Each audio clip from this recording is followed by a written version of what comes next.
শ্রীযুত পদ কমলা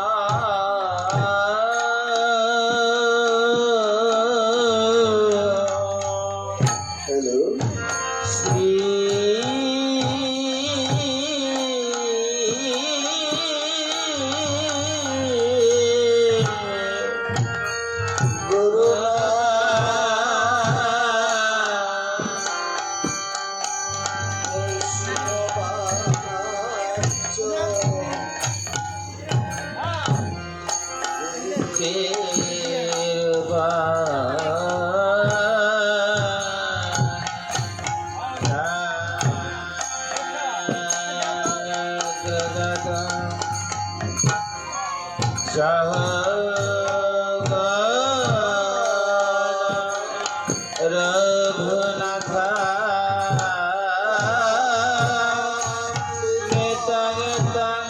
सदेवा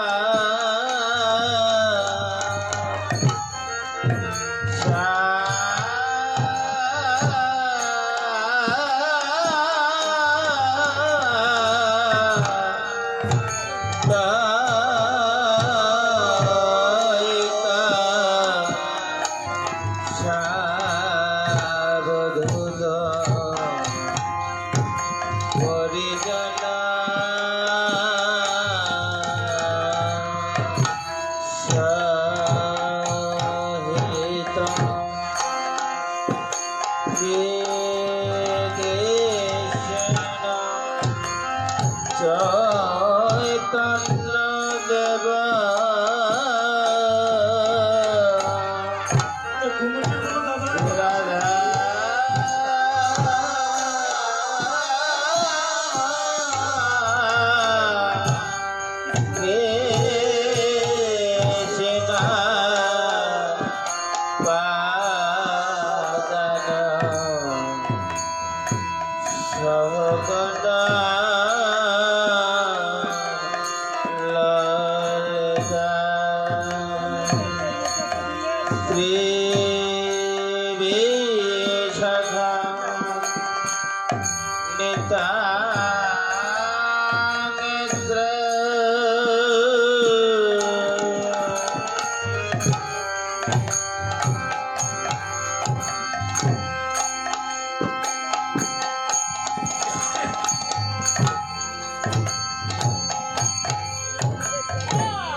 राधा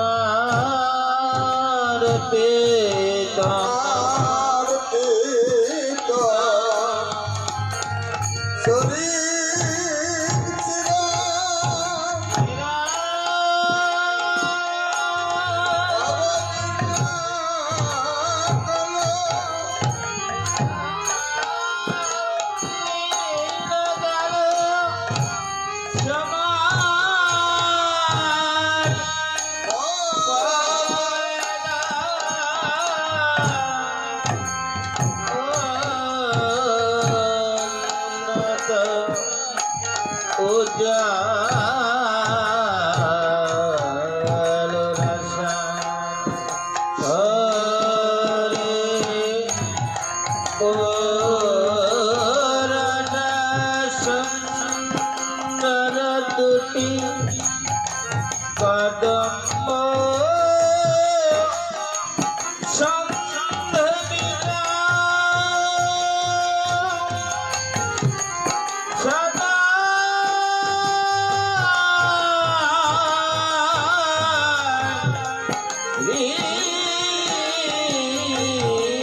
এসো গো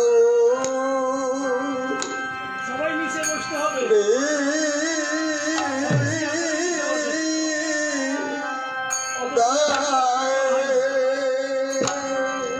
সবাই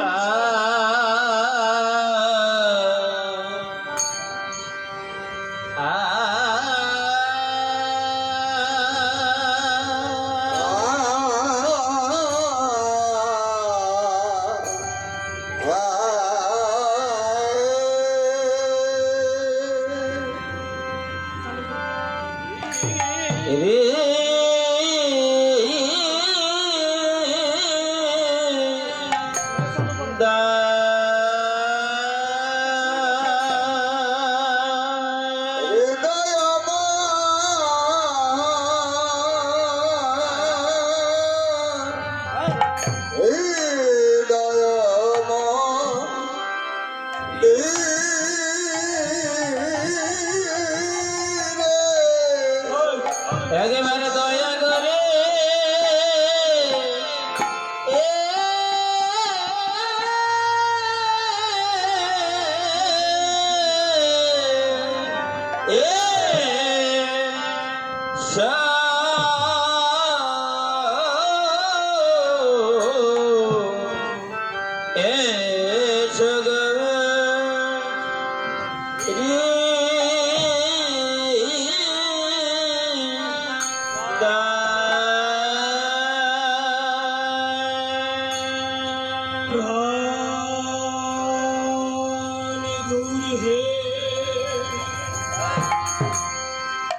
আমি অতি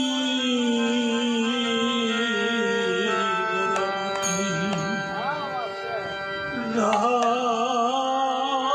জানি ভজন স্তুতি আমি না জানি হ্যালো ভজন স্তুতি আয়া এরকম হয় কেন? কীর্তন প্রতি বক্সে দাও বক্সে দাও তোমার দাসে প্রতি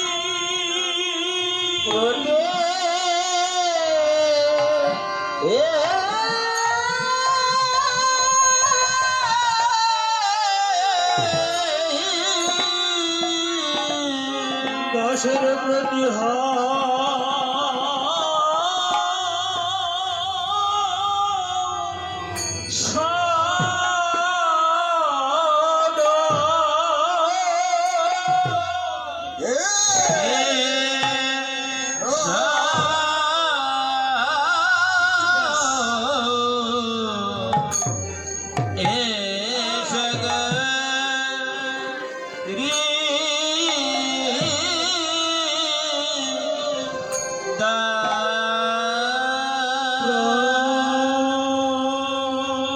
গৌর হে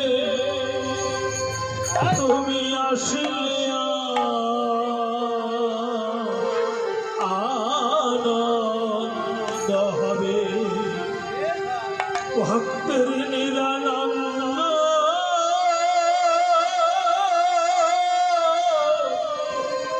দূরে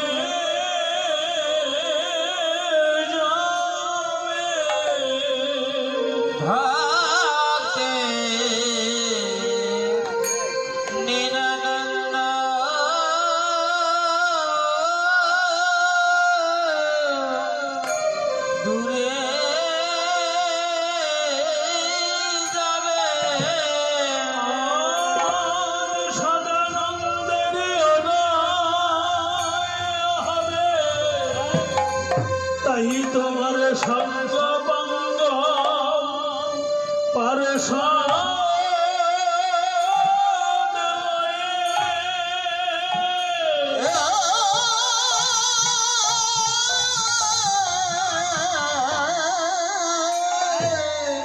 একবার হবে সে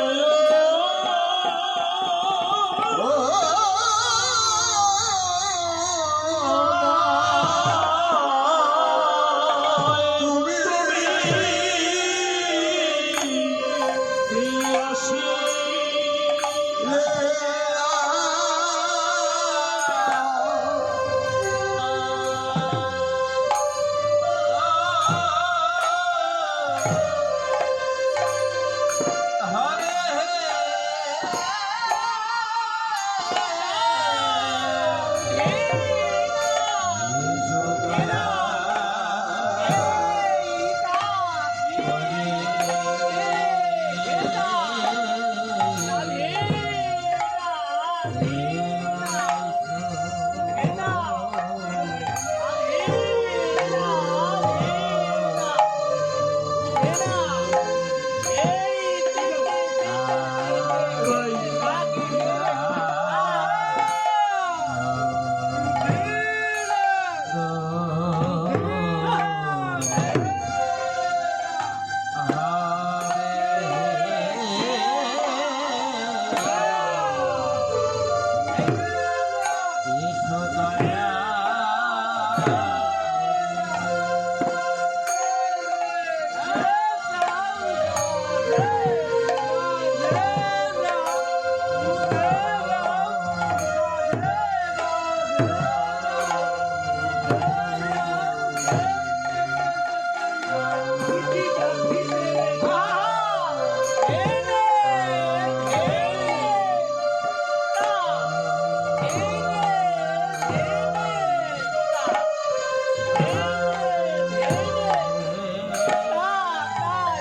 জোরে গৌরাঙ্গ মনে কি ভাবইও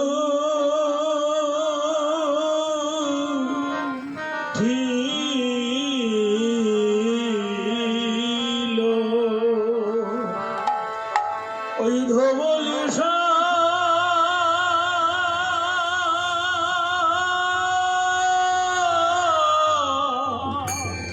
ধবলি সাও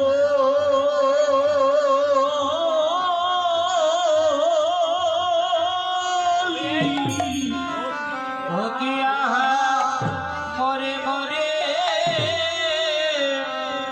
রে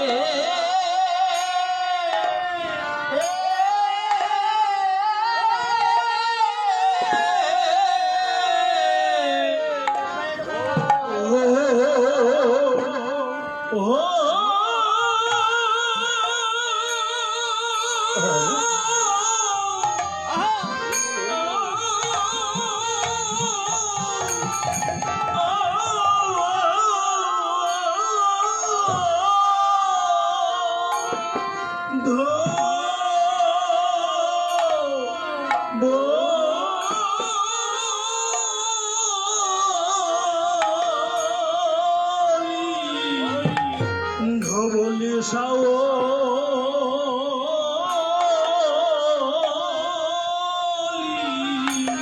ও কি আহা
পুরব লীলা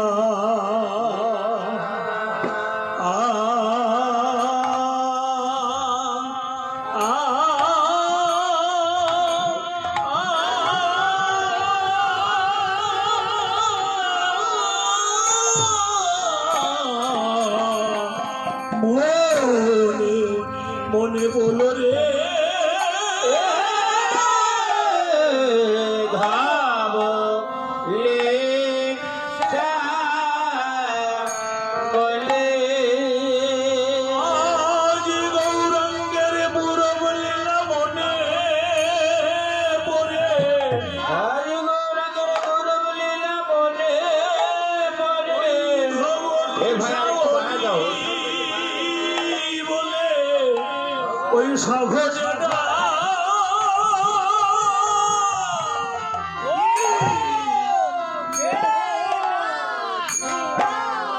আলে যা বলে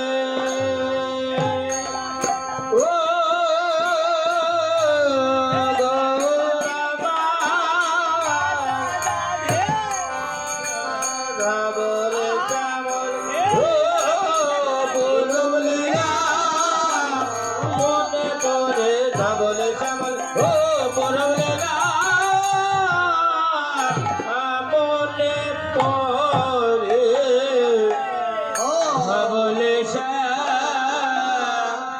বলে আজ মনেতে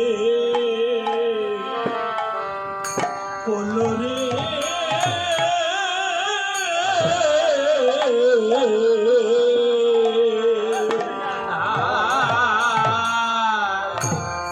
মনেতে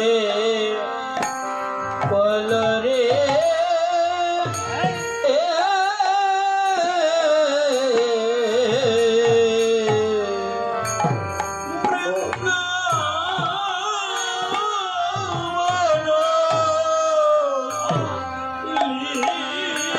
লীলা গোরা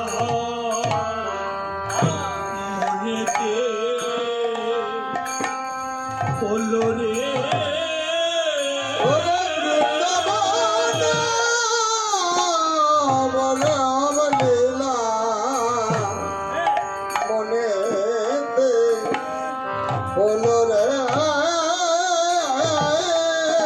আজ বৃন্দাবন লীলা গোরা মনেতে বলরে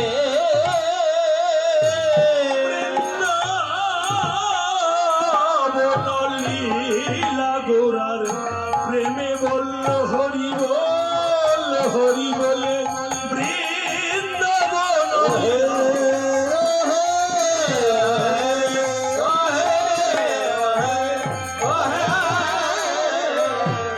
মনেতে বলরে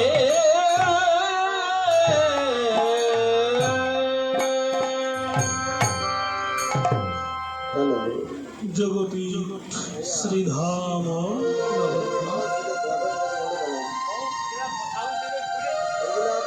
লীলা স্মরণের সময় হ্যালো হ্যালো ভাই সাউন্ড ঠিক করার পর মেশিনে হাত দিও পূর্বাহ্ন কাল সমস্যা ক্লিয়ার করো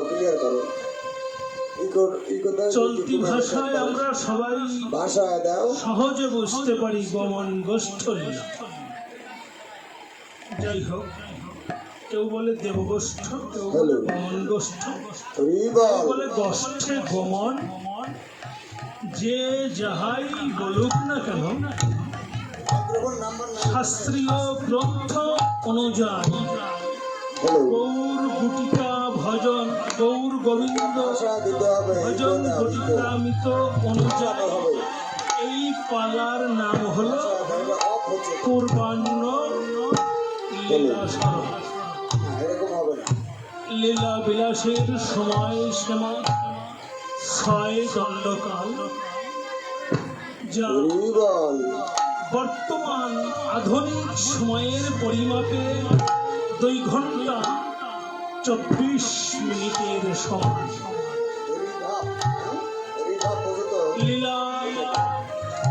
আস্বাদনকারী শ্রীধাম নবদ্বীপে ডবল হচ্ছে, ডবল হবে না, ভাসবে শ্রীমান মহাপ্রভু ইকো কমায় দাও, ভাসবে ভাসবে। ইকো কমায় একেবারে হালকা করে দাও যাতে সুরটা ভাসে।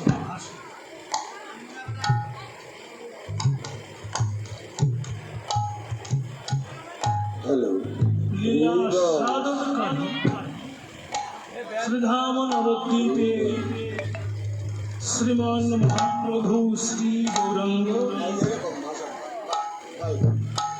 লীলা বিলাসকারী শ্রীধাম বৃন্দাবনে শ্রী রাধা গোবিন্দ লীলা স্মরণকারী অনন্ত কোটি বিশ্ব জগতের সকল বৈষ্ণব সাধক ভক্তগণ লীলা স্মরণী ভজন ভগবানের নাম লীলা রূপ গুণ রস রস মাধুরী এই সব যে যত বেশি ভাবনা করবে, যে যত বেশি স্মরণ করবে, তার ভজন তত নিকট হবে। তাই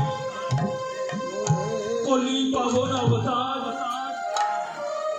নদিয়া বিহারী সচিন দোলালিয়া বিষ্ণু প্রিয়ার পরাণ বন্ধ অনন্ত কোটি বৈষ্ণব ভক্তের একান্ত আপনার জন্য হৃদয়ের ধন অতীতের পরম বান্ধব সমাজে পদদলিত অবহেলিত নিবেদিত ঘৃণিত উপেক্ষিত জনার একমাত্র আশ্রয় শ্রী গৌরাঙ্গ। আজ পূর্বাহ্ন কালে শ্রীবাস অঙ্গনে গৌর সুন্দরের মনে পড়েছে সেই বৃন্দাবন লীলার কথা, ব্রজভাবে বিভোর হয়েছে। শ্রীধাম বৃন্দাবনে এমনই সময় রাখাল বালকগণ ধেনু বৎস সঙ্গে করে ভগবান শ্রীকৃষ্ণ রাখাল বালকগণের কানাই গিয়েছিলেন গোষ্ঠ মাঠে ধেনু চড়াতে। আজ শ্রীধাম নবদ্বীপে শ্রীবাস অঙ্গনে শ্রীমান মহাপ্রভুর সেই ভাবের উদয় হয়েছে। তাই ভাবে বিভোর হয়ে গৌর হরি ধবলি শাওন করে ডাকিতে লাগে। কিন্তু এই লীলাই তো ধবলি শাওন নেই, তাহলে গৌর হরি কাকে ডাকছে? মহাভাবে বিভোর হয়ে ধবলি শাওলি ভেবে ভক্তগণকে ডাকছে, তোরা আয়া আয় রে তোরা আয় রে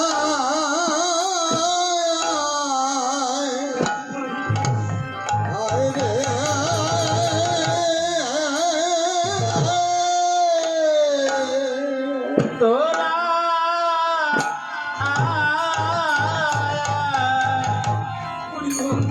আয় রে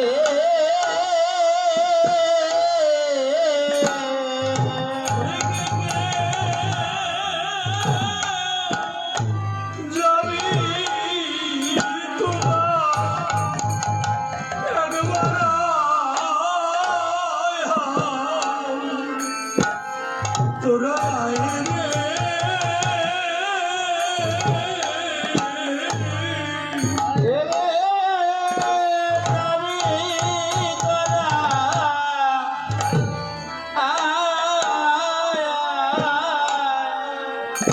আয় রে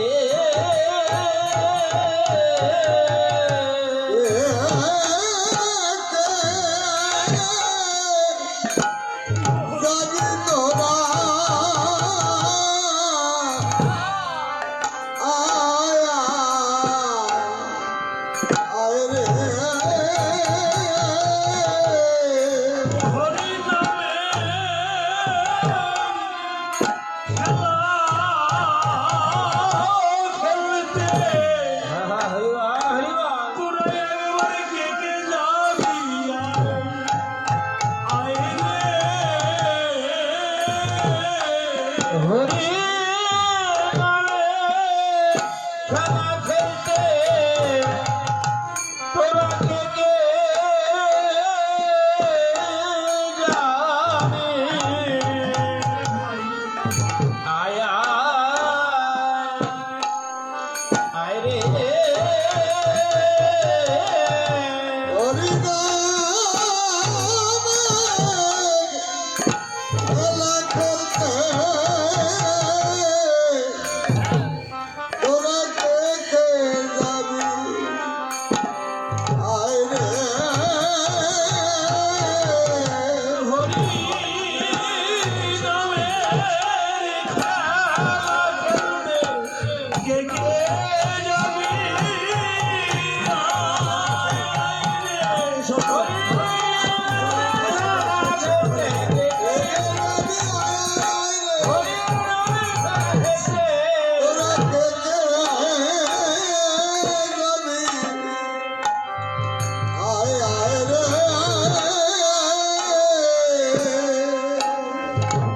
গৌর হরি ভক্তগণকে ধবলি সাওলি করে ডাকছে, প্রায় একবারে ছুটিয়া যে পূর্ব আকাশে কত বেলা হলো, যদি সকাল সকাল হরিনামের খেলায় তোরা আসে তাহলে এই খেলা শেষ করে আমার পারমার্থিক জগতে রবীন্দ্র চরণ প্রাপ্ত হতে পারবে। তোরা আর দেরি করিস না, একবার ছুটিয়া। গৌর হরি যখন এমন ভাবে ডাকছে,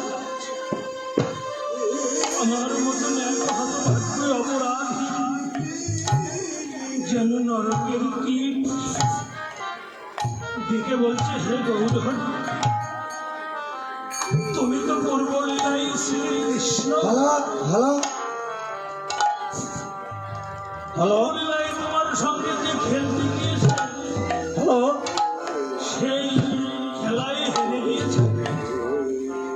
আপনারা যেখানে থাকেন মন্দিরে চলে আসেন, এই কীর্তন কিন্তু আর পাবেন না। মন্দির কিন্তু ফাঁকা রয়েছে, আপনারা চালু করে চলে আসেন।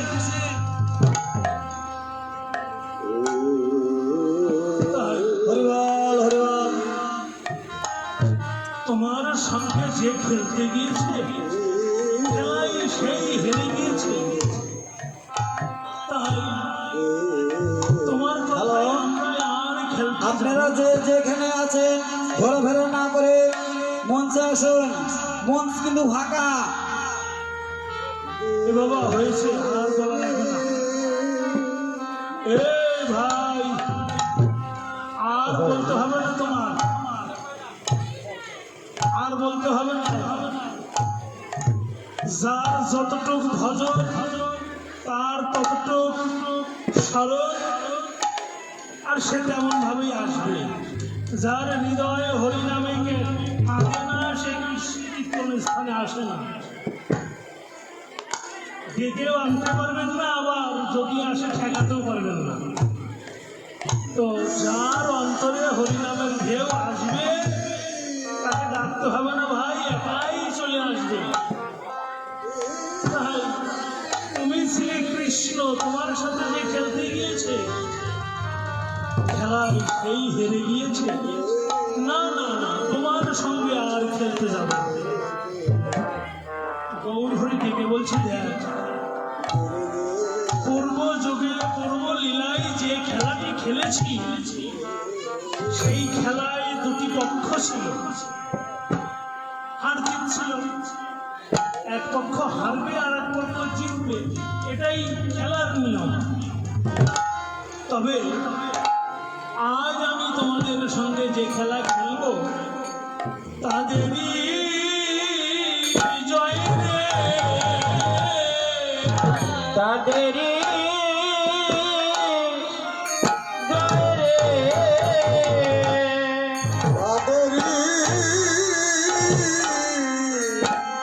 জয় রে। আগে এসে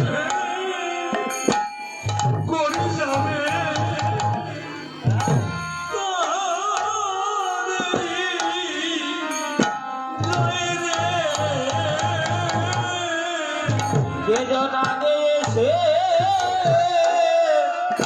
গড়ি যাবে তাদের জয় রে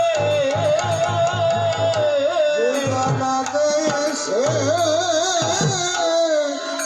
গড়ি যাবে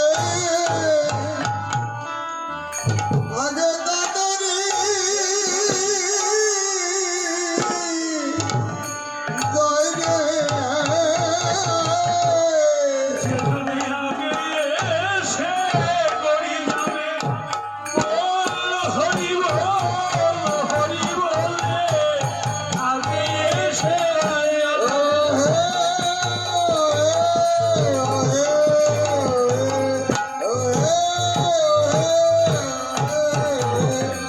তাদের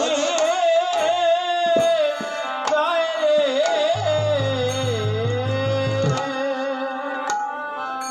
আজ যে খেলা খেলব এই খেলাই কোনো পক্ষ না এই খেলাতে তাদেরই জয় হবে যারা কীর্তন স্থানে এসে প্রেমে দুবাহু তুলে হরি বল বলে কীর্তনের ধোলার মাঝে ঘোরাঘুরি যাবে তাদেরই জয় হবে।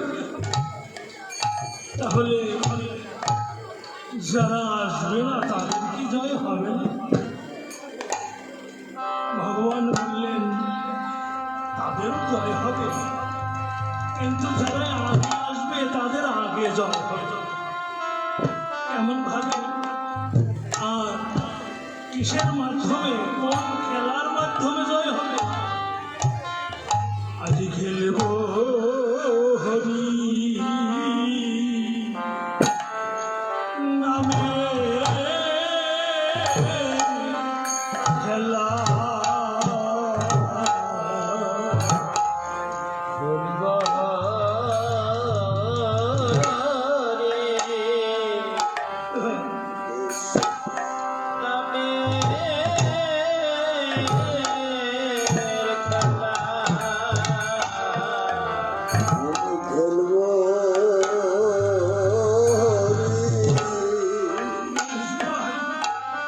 হরি নামে খেলা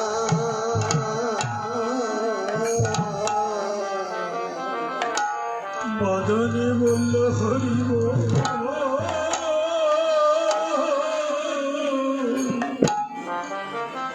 হরি বলে আজ খেলব হরি হরি নামের খেলা হরি বল হরি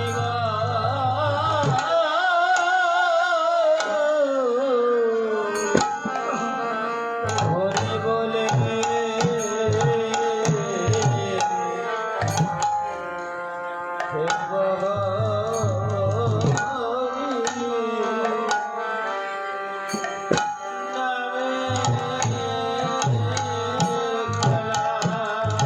বদনে বল হরি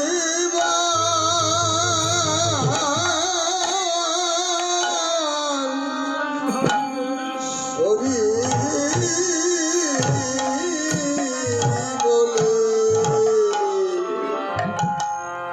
বলবো হরি নামের খেলা অঙ্গে মাগব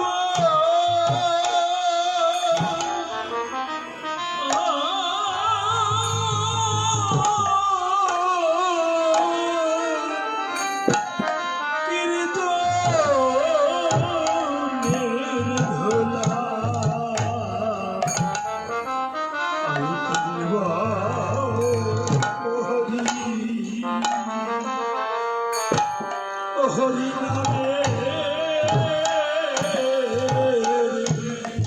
নামের খেলা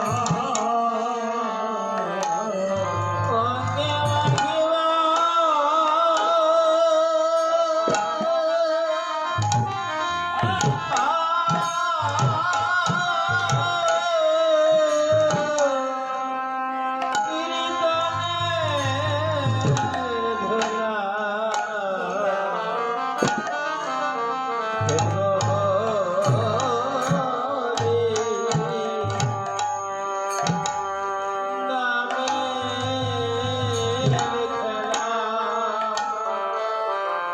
বন্দে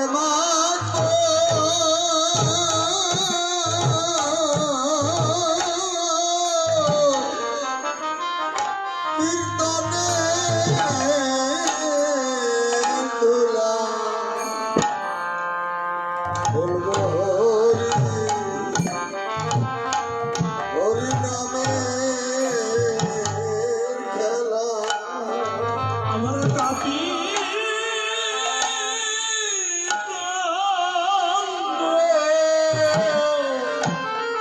সীতা হারে ও আমার তাপি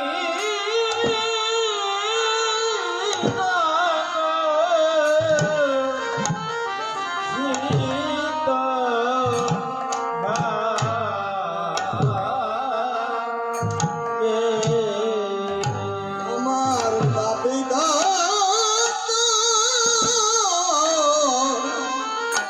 সীতা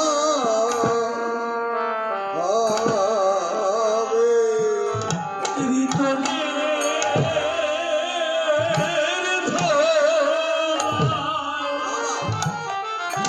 গড়াগড়ি দিলে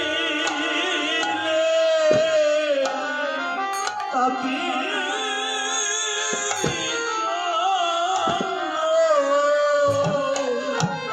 সীতা শীতল হারে কীর্তনে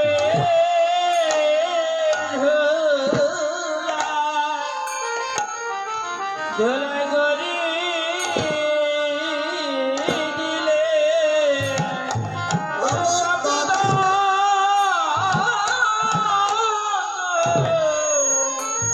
সীতা হবে হরি নামে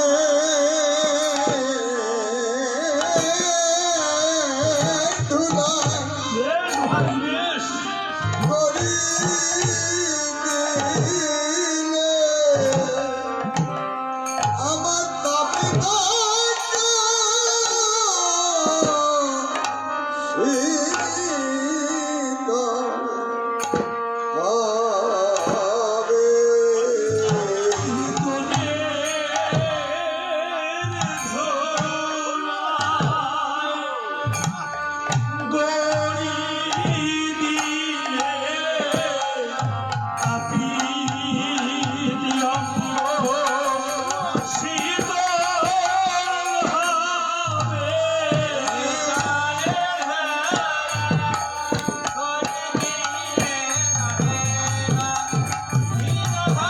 গানের ধুলায় হরি দিলে আমার বাপিদা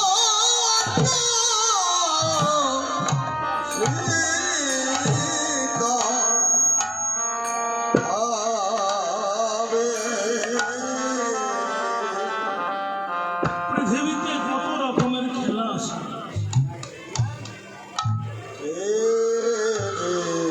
এত ভালো ভালো খেলা থেকে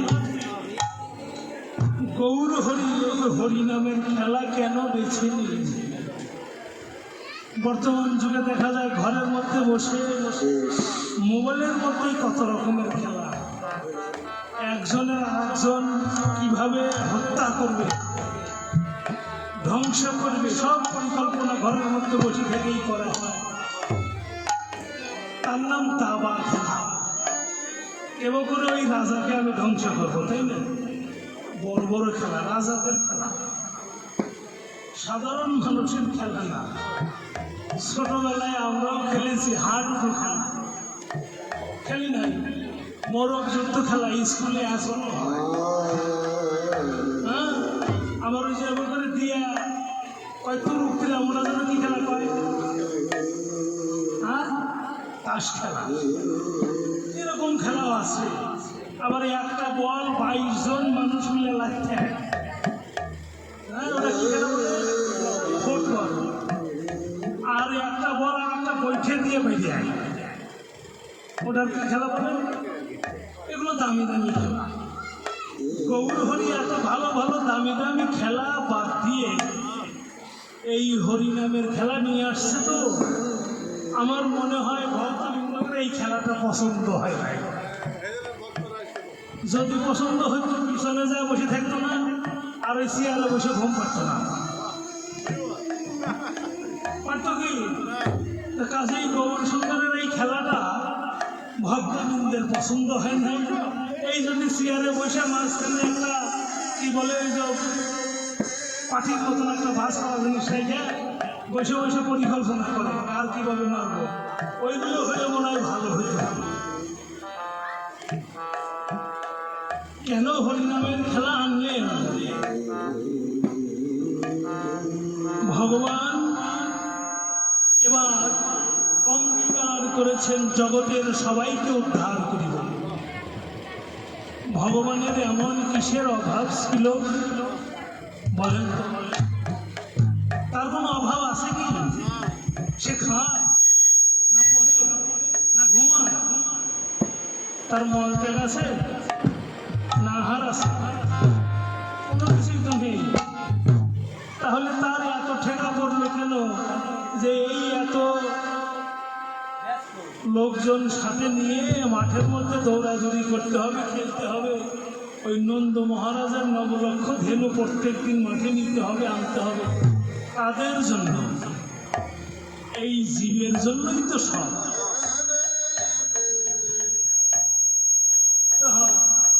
এমনিতেই আসলে ভক্তবৃন্দ কম, যাও বা 2-1 আছে পিছনে বসে আছে আর ঘুম পাড়তেছে, তা কীর্তন শুনবে কি? অর্থ কলির নাম নাহি মুখে কৃষ্ণ নাম, অসৎ কথাই সতত মগন হইয়া মায়ার দাস, মিশা করে অভিলাষ, মিশা দ্বন্দ্বে যাইছে জীবন।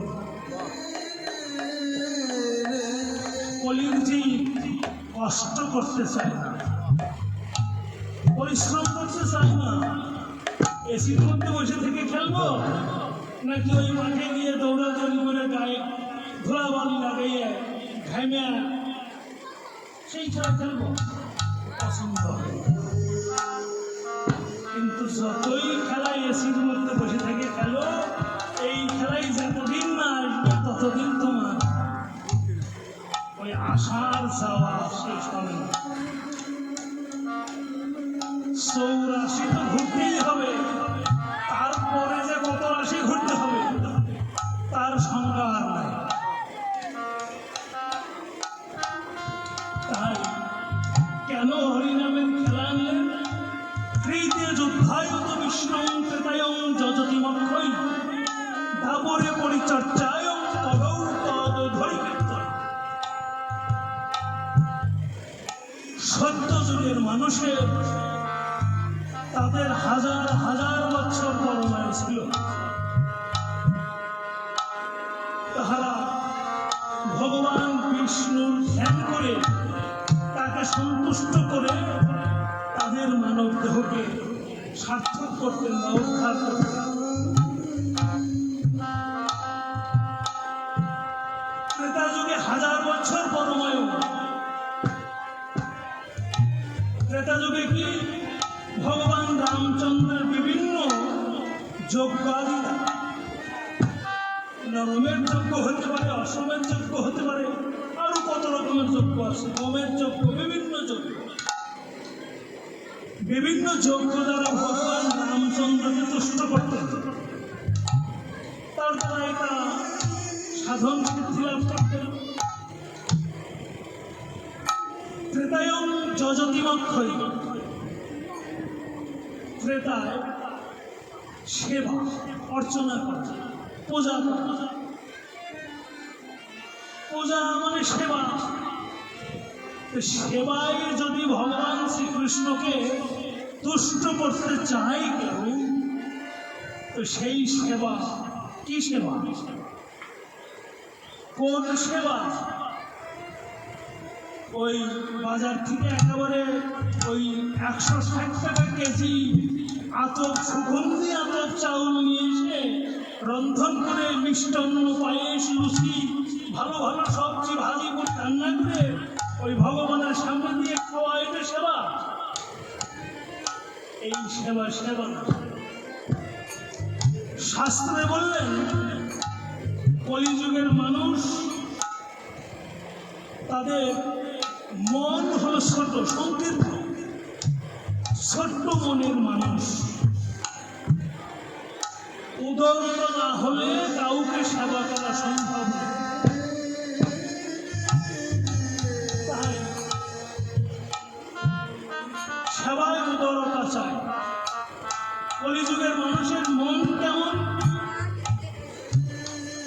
শাস্ত্র বললেন বাজার থেকে ভালো ভালো দ্রব্যগুলি কিনে এনে রন্ধন করে চর্ম, শস্য, পেয়, লেচ্ছ ইত্যাদি একেবারে পরিপূর্ণভাবে পারস সাজিয়ে ওই মন্দিরের মধ্যে ভোগ লাগিয়ে নিবেদন করে, যিনি সেবাই প্রসাদ নিবেদন করবে, তিনি নিবেদন করে মন্দিরের বাহিরে এসে দরজা দিয়ে তার ইষ্ট দেবতার নাম জপ, 10 বার, 20 বার, 30 বার বা সর্বোচ্চ 108 বার পর্যন্ত নিয়ম আছে। তাই এই সময়ের মধ্যে যতটুকু সময় তার এই ইষ্ট নাম জপ করতে যাবে, এই সময়ের মধ্যে নাম জপ শেষ হলে ওই সেবাহী যদি দরজা খুলে দেখতে পায় যে যা কিছু সেবার দ্রব্য দেওয়া হয়েছিল ভগবান নিজেই এসে একেবারে চেটে পুটে খেয়ে থালা শূন্য করে ধুয়ে চলে গেছে, এই কলিযুগের মানুষ গোবিন্দের ভোগ দিত না। এটা শাস্ত্রের কথা, আমার কথা। এত মন ছোট, তাহলে কত মন ছোট হলে ইহন মন হয়? তাহলে যদি এইরকম মন হয়, তাহলে এই দাপর যুগে কি মানুষের ভজন হলো? হলো না। তাই গৌর হরি চিন্তা করলেন, 3 যুগ কত হইল হেন মনে করি। এই 3 যুগে তো আমি আমার ভক্তগণকে পরিত্রাণ করতে পারলাম না, উদ্ধার করতে পারলাম না। তাই কলৌ তত ধরি দেখত না। কলিতে এই 3 যুগে ধ্যান, যজ্ঞ, পূজা অর্চনা, এই 3টা দিয়ে মানুষের যে ভজন হতো, যে সাধনা হতো, কলিযুগে একমাত্র হরিনাম জপ করলেই তার সম পূর্ণ হয়ে থাকে মানুষের। তাই বলল, দেখ তোরাই আর দেরি করিস না, একবার ছুটে আয়, একবার বদলে হরি বল, হরি বলে ছুটে আয় আমার নিকটে। যেজন হরি বলে আমি যে তার কেনা হয়ে যাই, আমি তো তোদের জন্যই এসেছি। তাই যারা ডাক শুনে এসেছে তারা তো উদ্ধার পাবে, যারা আসেন না অহংকারে মুখ ফেরাই নিয়ে দূরে সরে যাচ্ছে, তাদেরকে ডেকে বলছি, হরি কত জন্মের পুণ্য ফলে পেয়েছিস মানব জীবন, এই জন্মে যদি ভজন না হয় তাহলে তো তোর আবার সেই 84 গমন করতে হবে। তাই একবার ছুটে আয় আমার নিকটে। আমি জানি তুমি কলির যে সৌন্দর্যের প্রিয়সী, সুন্দর ভালোবাসিস, এই জগতে চেয়ে দেখ আমার মতন সুন্দর আর কিছু নেই। তাই তোরা একবার হরি বলে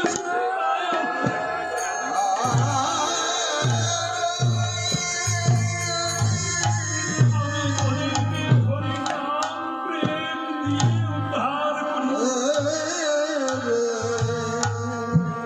এমন ভাবে ডাকছে, ও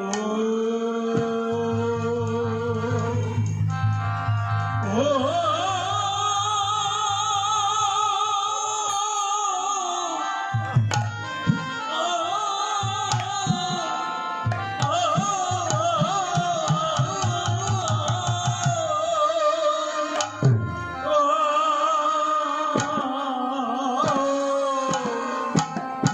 সিংগাবেনো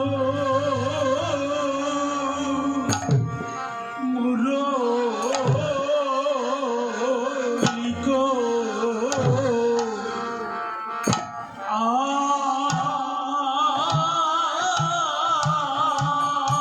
আজ শ্রীধামা নবদ্বীপে ব্রজভাবে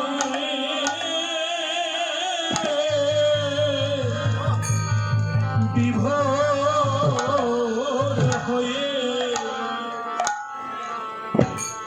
ধবলি সাহলি বলে হরি বল হরি বল হরি বল বলে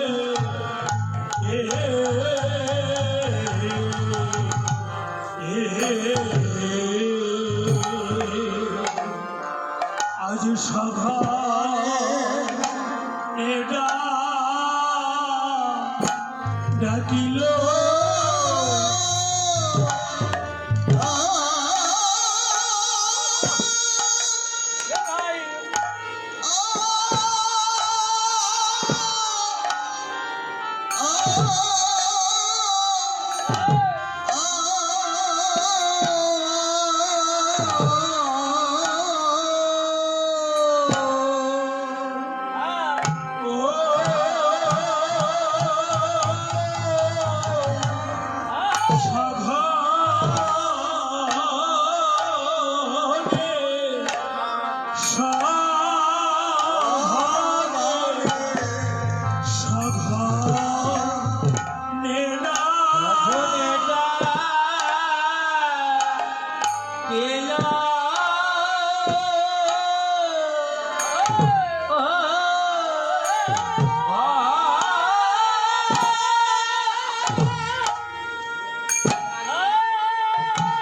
হরিনামের ধ্বনি উঠিল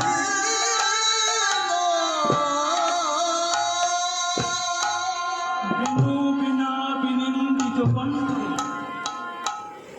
এবার ভগবান এসেছেন কাঙ্গাল হয়ে, পতিত হয়ে পতিত তলাবে বলে। তাই পূর্বের হাসি নাই বাসি নাই, এবারে কণ্ঠ কেঁদেছে। এবার কণ্ঠ এনেছে।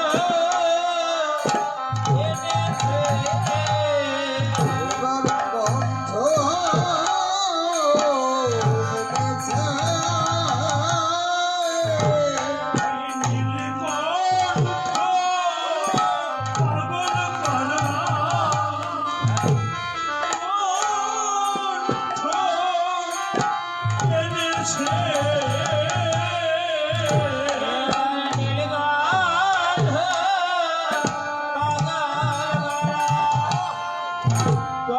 কণ্ঠ এনেছে। এবার নীলকণ্ঠ বাদল করা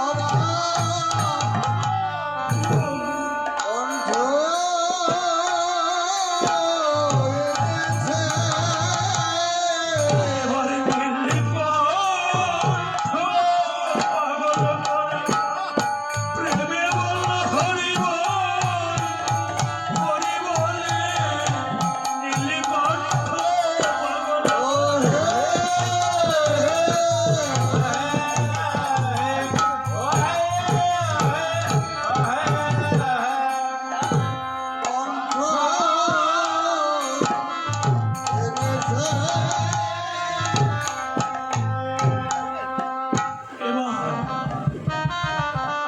সেই নীলকণ্ঠ পাগল করা কণ্ঠ এনেছে। নীলকণ্ঠ যেদিন সমস্ত দেবতাগণ অসুরগণ মিলে আমাদের মহাবতার ভগবান বিষ্ণুর স্ত্রী লক্ষ্মী দেবী পাতালে গমন হওয়ার পরে সেই লক্ষ্মী দেবীকে পুনরুদ্ধার করবার জন্য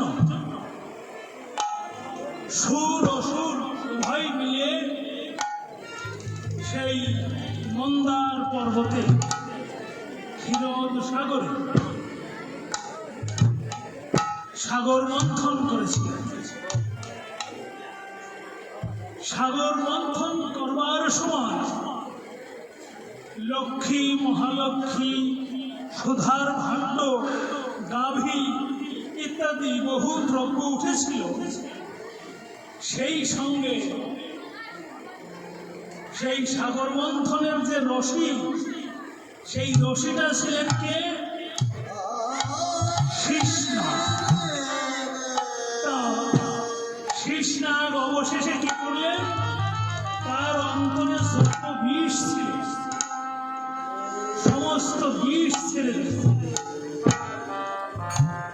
সেই সাগর মন্থনের সময় সেখান থেকে বিষ উঠেছিল। ভালো ভালো দ্রব্যগুলি সবাই ভাগ বাটারা করে নিয়ে গেল, করে দিল শুধু সেই বিষ, কৃষ্ণাগের বিষ। এই বিষ যে পান করবে সে তার বেঁচে থাকবে। তখন কি করবে? সমস্ত দেবতাগণ মিলে সেই কৈলাসে গিয়ে পাগলা গোলা দিগম্বর তার নিকটে গিয়ে প্রার্থনা করলেন, হে ভোলা মহেশ্বর, এই বিপদ একমাত্র তুমিই ভঞ্জন করতে পারো, তুমি রক্ষা করতে পারো, সারার জগতে কারোর সাধ্য নাই আমাদের এই বিষয় থেকে নিস্তার করো। তুমি একবার আমাদেরকে পরিত্রাণ করো। তখন সেই যেখানে সাগর মন্থন করছে দেবতাগণ পশুগণ মিলে, দেবাদিদেব মহাদেব সেখানে এসে সমস্ত বিষ এক জায়গায় করে তিনি আস্বাদন করেছিলেন। তার সাধনার বলে, ভজনের বলে সেই বিষ তিনি অমৃতে পরিণত করে এই কণ্ঠের নিচে নামতে দিয়েছিলেন না। এটাই তো সত্য নাকি মামা? কণ্ঠের নিচে তিনি নামতে দিলেন না। সেখান থেকে তার একটি নাম হলো নীলকণ্ঠ। আর সেই নীলকণ্ঠে যে সঙ্গীত চর্চা করত, বিশ্ব জগতে একজন তার সমতুল্য ছিল না যে সঙ্গীত চর্চায় তার সমান সমান হবে। নারদ একদিন মহাবিষ্ণুর কাছে গিয়ে বললেন, প্রভু, এই জগতে আমার চাইতে সঙ্গীত বিশেষজ্ঞ আর কি আছে বলতে পারো? তা আমি আজকে প্রাণ ভরে তোমাকে আমার সঙ্গীতের হরিনাম সুধা অমৃত শোনাতে চাই। বলে, তোমার মুখে হরিনাম শুনে আমার প্রেম আসে না। আমার মুখে হরিনাম শুনে তোমার প্রেম আসে না প্রভু? হ্যাঁ, তোমার কোথাও না কোথাও হরিনামের মধ্যে ঘাটতি আছে। সেটা হলো তার অহংকার। আমার চাইতে সঙ্গীত পরিবেশনায় কে ভালো হবে? এটা যারা গান কীর্তন করে তাদের অহংকার আছে, কম বেশি সবার।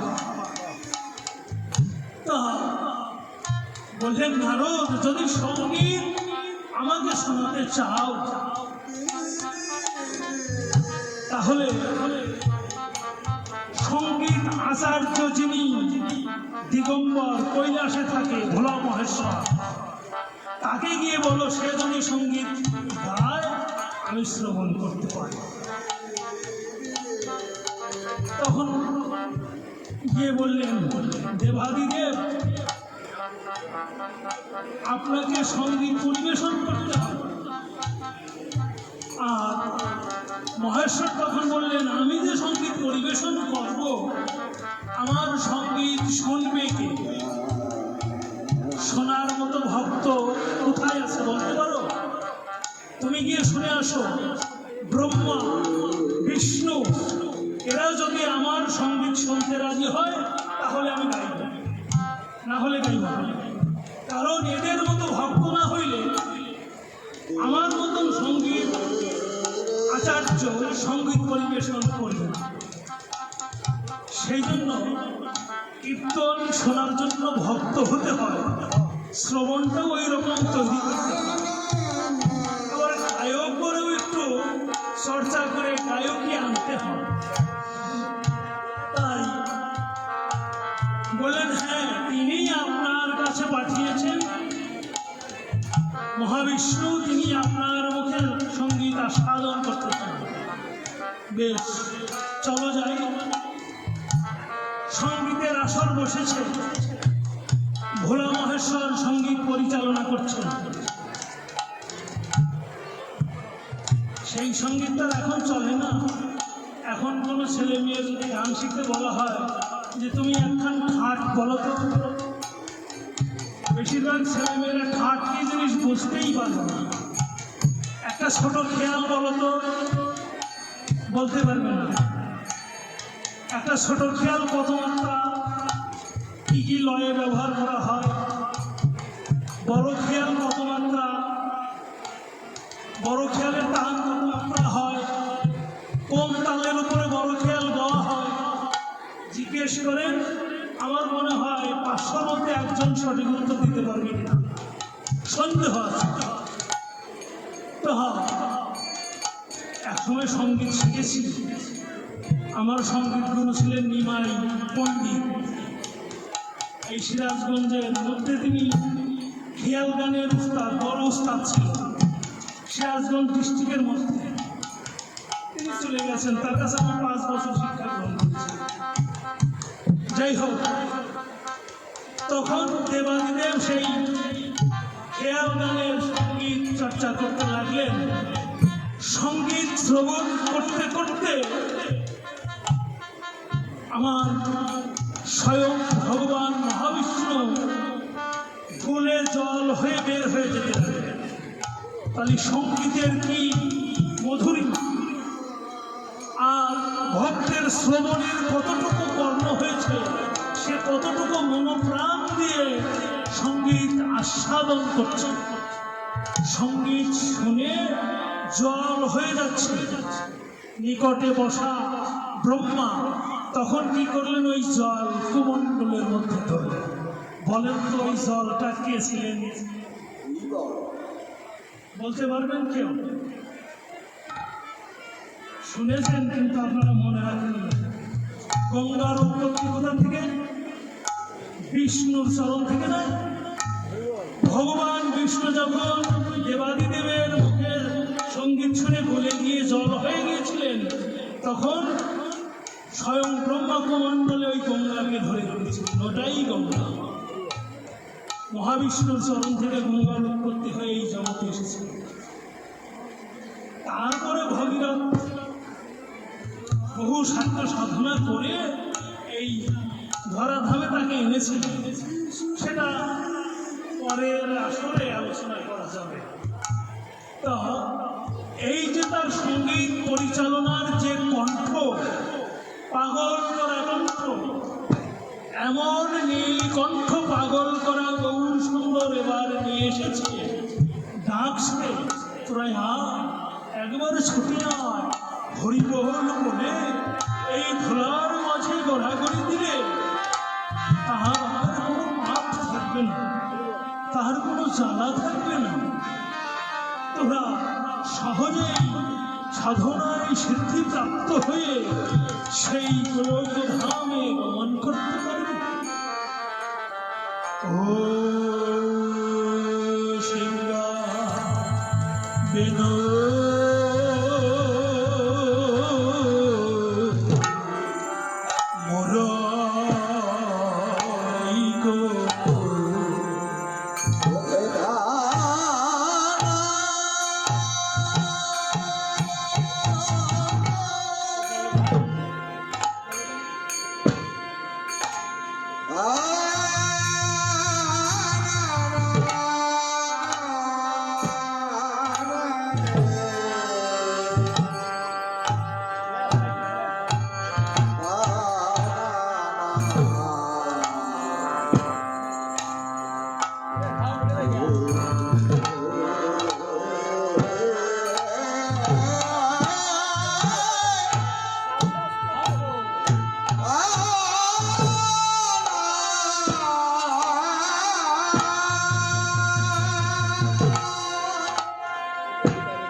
বিভোর হয়ে হরি বল হরি বল বলে হরি নামের ধরে করিতেছে হরি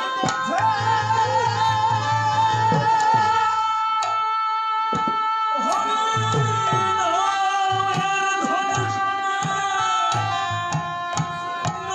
ধরে সকল ভক্তগণ যাদের হরিনাম পানে শ্রবণ করেছে তারা প্রেমে গদগদ হয়ে ছুটে চলে এসেছে সঙ্গনে এসে গৌর হরিকে আলিঙ্গন করে বদলে হরি বল বলে কীর্তনের ধরার মাঝে গোড়াগড়ি দিয়ে কীর্তনের ধুলোয় অঙ্গে মানছেন আর বলছেন আমাদের মনুষ্য যারা ধন্য করো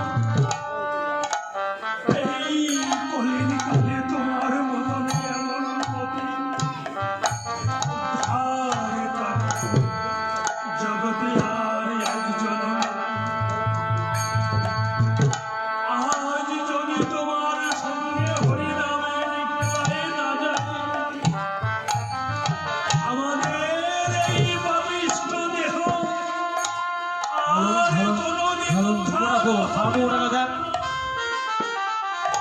হে গৌর হরি কৃপা করে তোমার সঙ্গে হরিনামের খেলা আমাদের এই মানব জন্ম ধন্য করতে চায় এমন ভাবে সকল ভক্তগণ একে একে ছুটে এসেছেন শ্রীবাস অঙ্গনে গৌর হরি ভক্তদের বদন বনে থাকি বলে ওরে একবার পাপ রচনায় হরিবল বল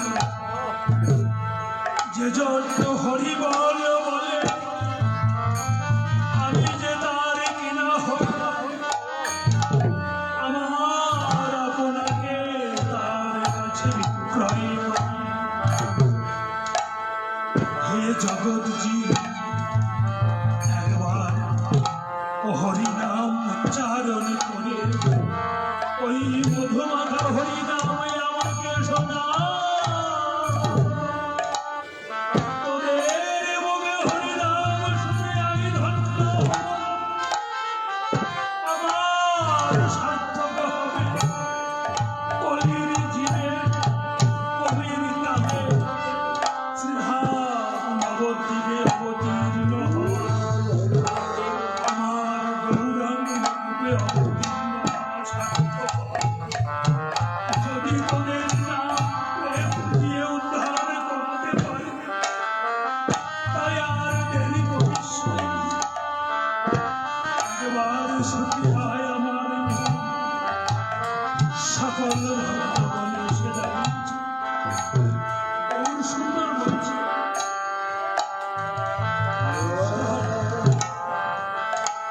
আমি পূর্বে ছিলাম রাজা যিনি রাজা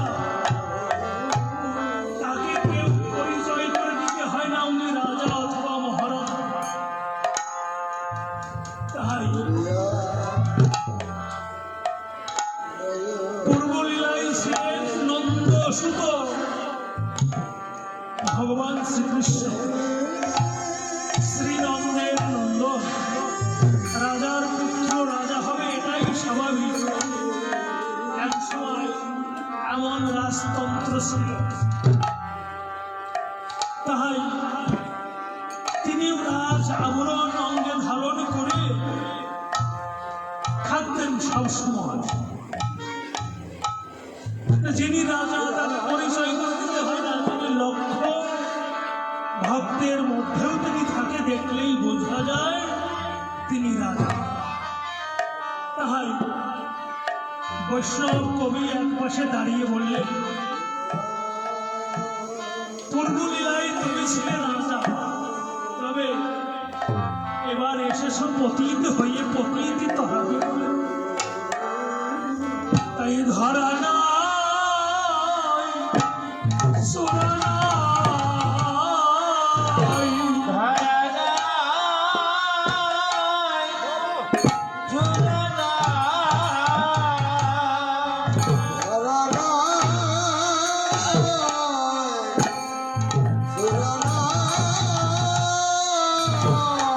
এবার ধরা দিবে বলে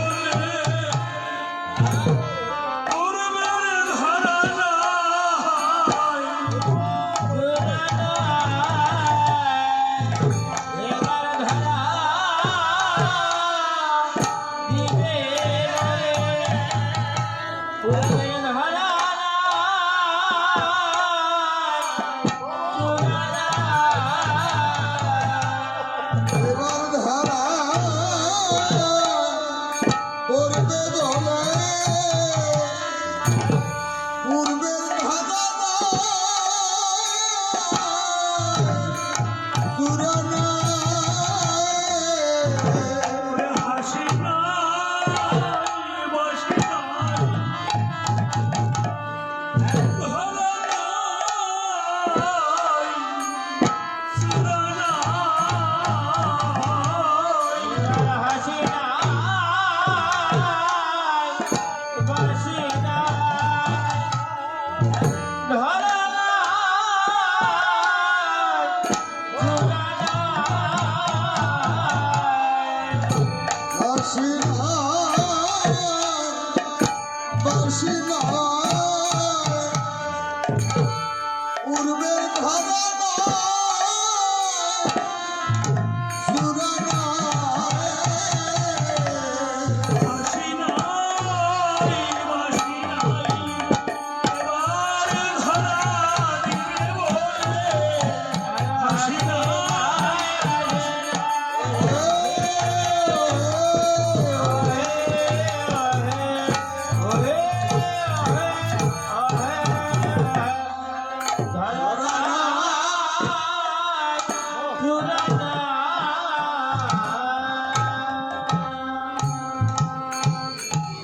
এবার ধরা দেবেন বলে এসেছে, কারণ চৈতন্য চরিতামৃত বললেন, ভগবান শ্রীকৃষ্ণের কৃপা বিশেষ ভক্তের উপরে বর্ষিত হয়েছে। কোন কোন ভক্ত? শান্ত, সখ্য, দাস্য, বাৎসল্য, মধু, এই সব ভক্তের উপরে বিশেষ কৃপা বর্ষণ হয়েছে। কিন্তু তিনি ভক্তকে আনন্দ দান করতে পারেন না। কেননা পূর্বলীলায় তিনি ছিলেন রাজকুমার, তাই সাধারণ ভক্তের সঙ্গে মিশে ভক্তকে আলিঙ্গন করে জড়িয়ে ধরে তাদের চরণ ধুলি নিজের অঙ্গে মাখতে পারেন না। ভগবানের এই জায়গায় অভাব ছিল। এবার সেই ধরা চূড়া বাসি হাসি সব ত্যাগ করে কাঙ্গাল সেজে এই স্পন্দে ভিক্ষার ঝুলি গায়ে এসেছে ধোলায় ধোলায় সবাইকে উদ্ধার করে দেবে। এ ভাই, এ ভাই করা ভাই, এখন কি আসার কথা বলছি? তোমার সংখ্যা আগে তো খুশি আছে,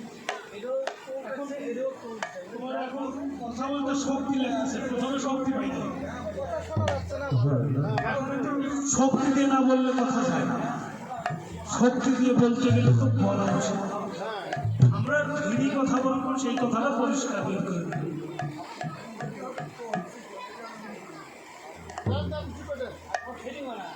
তো তুমি এখানে কারুকার্যগুলো একটু ঠিক করো।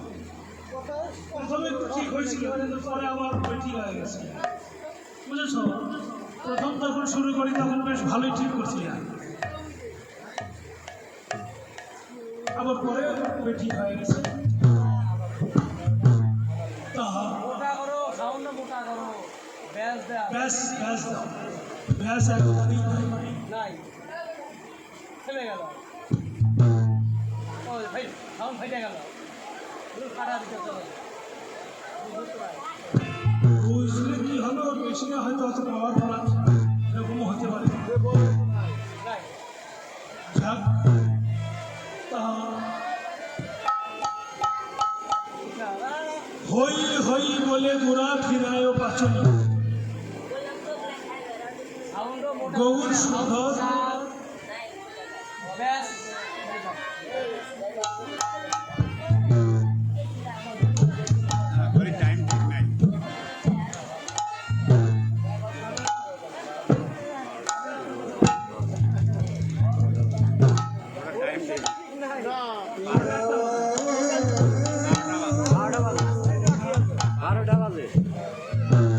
যাই হোক, প্রথমে খুব আরাম পাইছিলাম, কিন্তু এখন তোমার হয়তো এলোমেলো হয়ে গেছে।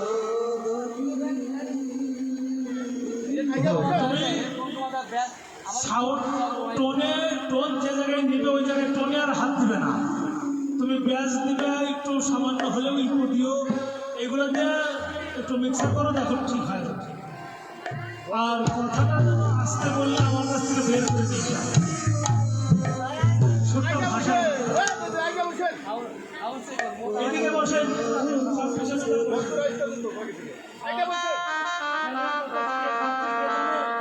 একটু বাতাস লাগছে না, আমি ভিজে একবার চেষ্টা করি।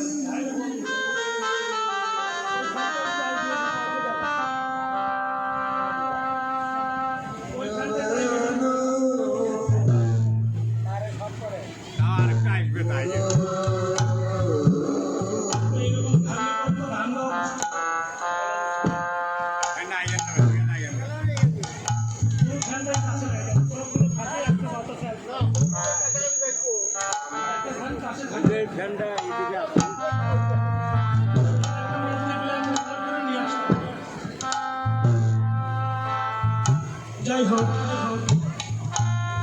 হই হই বলিয়া গোরা ফিরায় পাচন, রামায় সুন্দর সঙ্গে নিত্যানন্দ,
যখন একে একে সকল অন্তরঙ্গ ভক্তগণ আসছে, গৌরদাস, রামাই, সুন্দরানন্দ, নিত্যানন্দ, অদ্বৈত ইত্যাদি ইত্যাদি অন্তরঙ্গ সমস্ত ভক্তগণ যখন আসছে, সবার গৌরচাঁদের সঙ্গ পেয়ে আনন্দ ধরে না। কিন্তু সকল ভক্তগণই আসলেন। এইবার সেই সময় কেবলমাত্র গৌরীদাস ঠাকুর মহাশয় কলির যুগে তিনি আসেন নাই। কেন? কোথায় ছিলেন? না, বৃন্দাবন লীলায় যখন ভগবান শ্রীকৃষ্ণের সাথে, এইটা একটু কথা বলতে কষ্ট হয় ভাই, একটু ফিরি। তা বৃন্দাবন লীলায় যখন ভগবান শ্রীকৃষ্ণের আর শ্রীরামের সঙ্গে লোকচুরি খেলা হয়েছিল, গৌরীদাস ঠাকুর পূর্বে ছিলেন। হ্যাঁ, এরকম হলে হয়, আর একটু যদি করতে পারো ভালো, বা সেটা এখন একটু হচ্ছে। যাই হোক, তা এইবার পূর্বলীলায় ছিলেন হলো শ্রীরাম সখা। শ্রীরাম আর কানাই দুইজন মিলে বৃন্দাবনে লোকচুরি খেলা খেলেছিলেন। কোথায়? না, গিরি গোবর্ধন পর্বতের ওখানে। তখন খেলায় দুইজনের হার জিত চুক্তি ছিল যে আমি যদি হেরে যাই তোকে কাঁধে চড়াবো, তুই যদি হেরে যাস তাহলে আমাকে তুই কাঁধে করবি। মানে দুইজন লোকাবে, একজন অপরজনকে খুঁজে বের করতে হবে। এটাই ছিল খেলার শর্ত। শর্ত অনুযায়ী প্রথমে কানাই লুকিয়েছে, শ্রীরাম খুঁজে বের করেছে। এবার শ্রীরামের লুকাবার কথা, তো একটা গণ্ডি ছিল যে এই সীমানার বাহিরে কেউ আমরা যেতে পারবো না, সীমানার মধ্যে থেকেই লুকাবে। তাহা শ্রীরাম কি করলেন? যেতে যেতে গণ্ডির বাহিরে গিরি গোবর্ধন পর্বতের গুহার মধ্যে গিয়ে লুকিয়ে, ওখানে লুকায়ে দুই হাত জোর করে জপ করছে, কানাই যেন আমায় পায় না, কানাই যেন আমায় পায় না। এখন বলেন, কৃষ্ণ অন্তর্যামী ভগবান, তিনি অন্তর জগতে দেখতে পারলেন শ্রীরাম বলছে কানাই যেন আমায় পায় না। তো যে ভক্ত আমাকে চায় না, আমি সেই ভক্তের নিকটে যাই না। কি করলেন? তিনি শ্রীরামকে দেখে খেলা শেষ করে চলে আসলেন। কোথায়? বৃন্দাবন লীলা সাঙ্গ করে তিনি গেলেন সেই প্রভাস। মথুরায় গেলেন, দ্বারকায় গেলেন, কুরুক্ষেত্রের যুদ্ধ শেষ করে পঞ্চপাণ্ডবকে বিদায় দিয়ে তিনি আসলেন প্রভাস কুলে। প্রভাস কুলে যজ্ঞ করে সূক্ষ্ম ভক্তের চরণ ধুলি বা অঙ্গকান্তি তিনি ধারণ করে আসবেন গৌর হয়ে, এটাই তার মনের অভিপ্রায়। তখন প্রভাস কুলে যজ্ঞ করবার সময় নারদকে বললেন, তুমি সবাইকে নিমন্ত্রণ দাও, আমি যজ্ঞ করব। তো নারদ সবাইকে যজ্ঞে নিমন্ত্রণ দিলেন, কিন্তু বৃন্দাবনবাসীকে নিমন্ত্রণ দিতে বললেন না। এটা ভগবান শ্রীকৃষ্ণের একটা লীলা।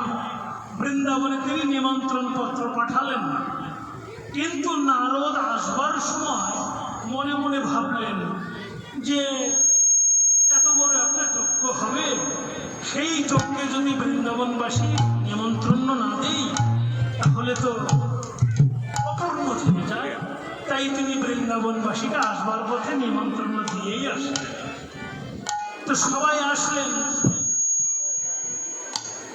মা যশোদা, পিতানন্দ, উপানন্দ, 16,000 গোপীগণ, তার মধ্যে প্রধান গোপী হলেন আমার শ্রীমতী রাধারানী, তিনিও আসলেন। এসে সেইখানে যজ্ঞ হলো।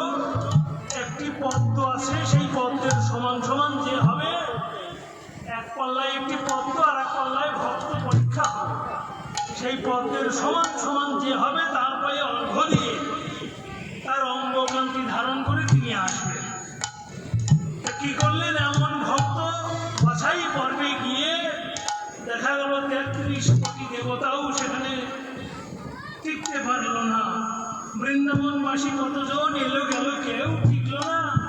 শেষ পর্যায়ে শ্রীমতী রাধারানী ওই পদ্মের সমান সমান যখন হলেন, তার অঙ্গ কান্তি ধারণ করে দুই অঙ্গ এক হয়ে সূক্ষ্ম দেহ চলে গেলেন বৈকুণ্ঠে। আর একটা শক্তি গদাধর রূপে আসলেন, আর অঙ্গ কান্তি ধারণ করে তিনি নিজে ভক্ত হয়ে শ্রীবাস অঙ্গ নিয়ে এসে নবদ্বীপে অবতীর্ণ হলেন। কিন্তু ওই যে শ্রীরাম সখা ওখানে আত্মা করে সে আর আসতে পারল না। সকল ভক্তই এলো সঙ্গে, শ্রীরাম আসতে পারল না। তখন এই জগতে যদি কারো বিচারে সাজা হয়, সাজার মেয়াদ শেষ হলে জেলার তাকে আর ধরে রাখতে পারে না, তখন তাকে ছেড়ে দেয়। তো শ্রীরামের একটি সাজা হয়েছিল, যেদিন বিরুজার কুঞ্জে আমার বল্লভ গিয়েছিল, আমি শটে বলে যাই, সেই দিন শ্রীরামকে রাধারানী অভিশাপ দিয়েছিল যে 100 বছর তোর কৃষ্ণ সখা ছাড়া থাকবে। সেই অভিশাপ লেগেছিল। আজ সেই অভিশাপ সমাপ্ত হয়েছে। ওই পর্বতের উপর দিয়ে হরগৌরীর ভোজন যাচ্ছে, বাতাসে ভেসে আসছে, কানাই যেন আমায় পায় না। মায়ের জাত পার্বতী তো, তাই শিব ঠাকুরকে বললেন, প্রভু এইখানে রথ স্থাপন করো, আমি দেখতে চাই এই বৃন্দাবনে তো কৃষ্ণ নাই, তবে কানাই কানাই বলে কি ডাকে, আমি দেখতে চাই। দেবাদিদেব বলছে, দেখো ছাড়ো, কে না কে কোন জায়গায় বসে কি করছে, তুমি কি দরকার আছে, চলো যাও। বলে না, আমি মা, কোন সন্তানের ডাক শুনে কোন মা বসে থাকতে পারে? তাই আমি যাব, আমি দেখতে চাই যে কে এমন ভাবে কানাই কানাই বলে ডাকছে।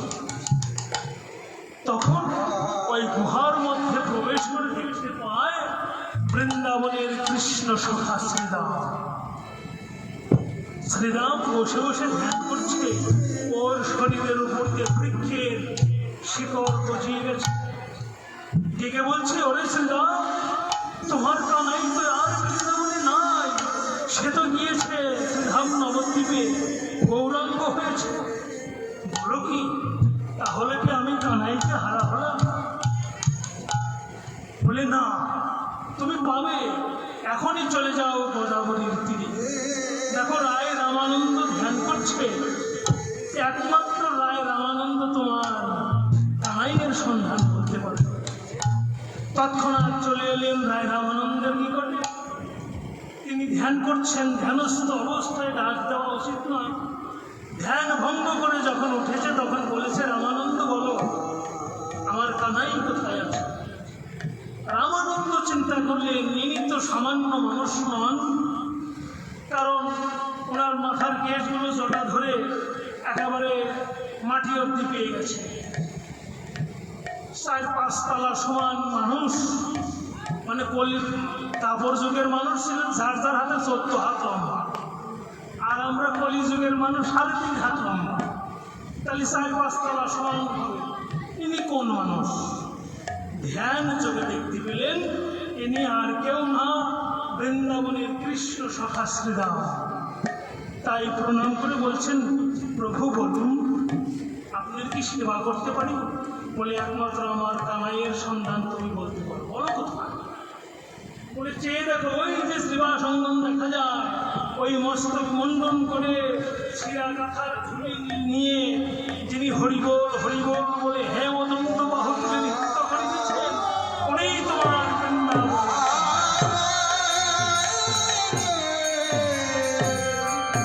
তখন শ্রীরাম গিয়ে গৌর সুন্দরকে জড়িয়ে ধরে বলছে, ওরে ভাই কানাই, তুই কেন আমাকে ছেড়ে চলে এসেছিস বল?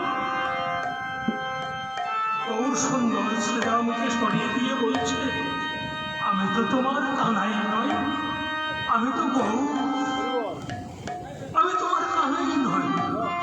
বলে, না ভাই কানাই, তুই সব পরিবর্তন করেছিস, তোর পাকার নয়ন পরিবর্তন করতে পারিস নাই। তোর নয়ন বলে দিতেছে তুই আমার বৃন্দাবনের কানাই। বল ভাই, কেন পালিয়ে চলে এসেছিস?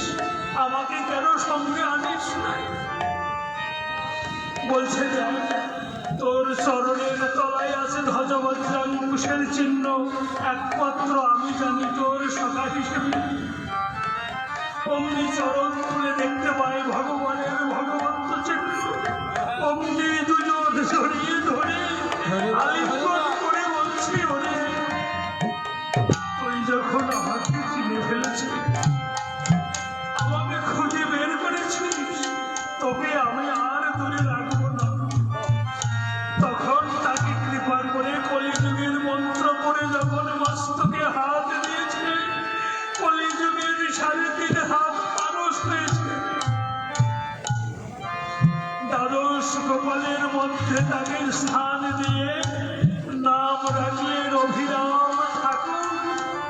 আর বললেন, ওরে বৃন্দাবনে তোকে বলেছিলাম যদি আমাকে খুঁজে বের করতে পারিস আমি তোকে কাঁধে চড়াবো।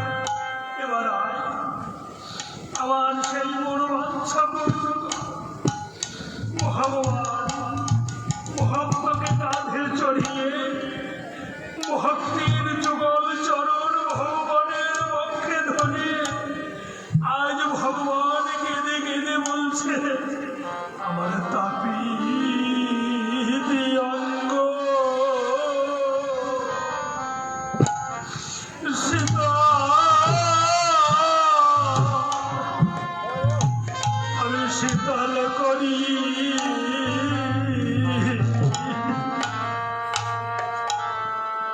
আমি তাপে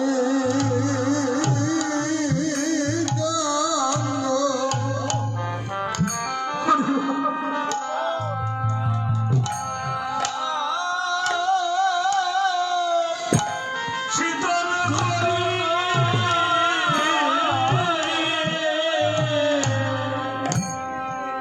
আমার তাপি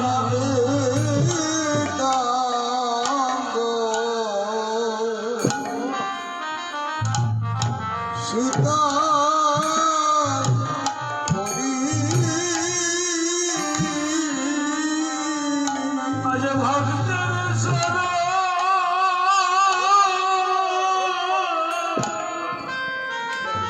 আমার বক্ষে ধরি, আমার তাপি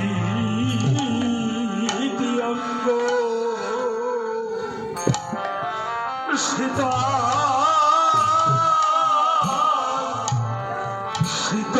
করি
রামায় সুন্দরানন্দ সঙ্গে নিত্যানন্দ রামায় সুন্দরানন্দ সঙ্গে নিত্যানন্দ গৌরীদাস অভিরাম সবার আনন্দ আর গৌরী দর্শন বিরাম সবরই আনন্দ